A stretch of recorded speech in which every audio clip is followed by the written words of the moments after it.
ہمارے ہاں نا کچھ لوگ تو تباً سخت ہیں، اللہ معاف فرمائے، اور کچھ رد عمل کے طور پر سخت ہو گئے۔ کچھ باتیں دلوں میں بیٹھ گئی ہیں جنہوں نے طبیعتوں کو سخت کر دیا ہے۔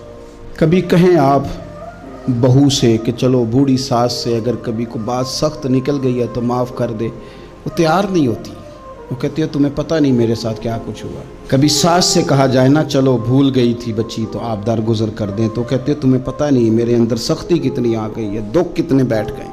ہم نا طبیعتوں میں سختی کر بیٹھے، ہمارے دل دھڑکتے ضرور ہیں لیکن صرف اپنے بچوں کے لیے، ہمارے سینوں میں درد اٹھتا ضرور ہے لیکن صرف اپنوں کے لیے۔ ہم نے نا 2 4 5 6 باتیں جمع کر کے ان پر پورا ذہن بنا کے سخت ہو گئے ہیں، طبیعتیں سخت ہیں، دل سخت ہیں۔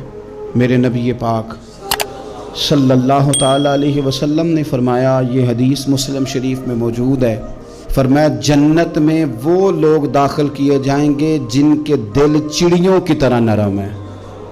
نرم دل کے لوگ، معاف کر دینے والے، جلدی مان جانے والے۔ ایک صاحب تھے، اپنے بھائی سے ناراض ہو گئے اور انہوں نے رشتے سے انکار کر دیا، پہلے ان کے بیٹے کی وہیں پہ نسبت تھی، انکار کر دیا۔ کئی لوگوں نے ان سے کہا، میں نے بھی کہا، تو وہ کہنے لگے پیر صاحب عزت بڑی کرتا ہوں آپ کی لیکن میں مرد ہوں، ایک دفعہ نہ کر دوں تو پھر ہاں نہیں کیا کرتا۔ تو میں نے اس صاحب سے کہا، میں نے کہا یوں نہ کر، اگر صبح قیامت تیرے بارے میں کوئی سخت فیصلہ آ جائے اور رب کو منانا ہو کسی مقام پر تو کیا کہے گا؟ بہانے بنا بنا کے ہم سخت ہو گئے، دل اتنے سخت پتھر کر لیے، میں فلاں ہوتا ہوں جی، میں نہیں دوبارہ کسی کی سنتا۔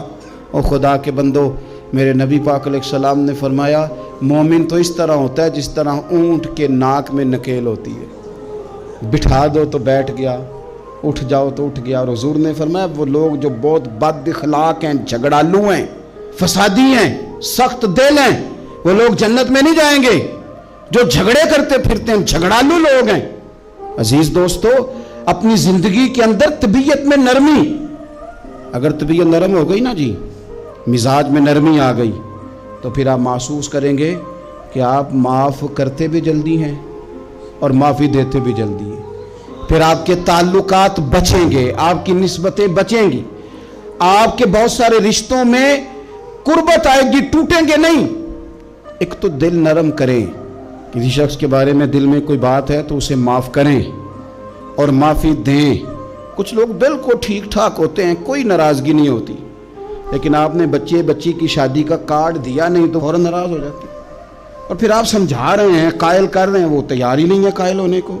سنو، اور اس حدیث کو یاد رکھنا، نبی پاک صلی اللہ تعالی علیہ وسلم نے فرمایا جس کے پاس اس کا بھائی عذر لایا، بھائی معافی مانگنے آیا اور پھر اس نے معاف نہ کیا، اللہ کے حبیب فرماتے میرے حوض کوثر پہ نہ آئے۔ تو سخت ہو کے بیٹھ گیا ہے، تو کہتا ہے میرے سے پہلے سنے، میں آپ کو بتاؤں اس نے میرے ساتھ کیا کیا، اور ٹھہر جا۔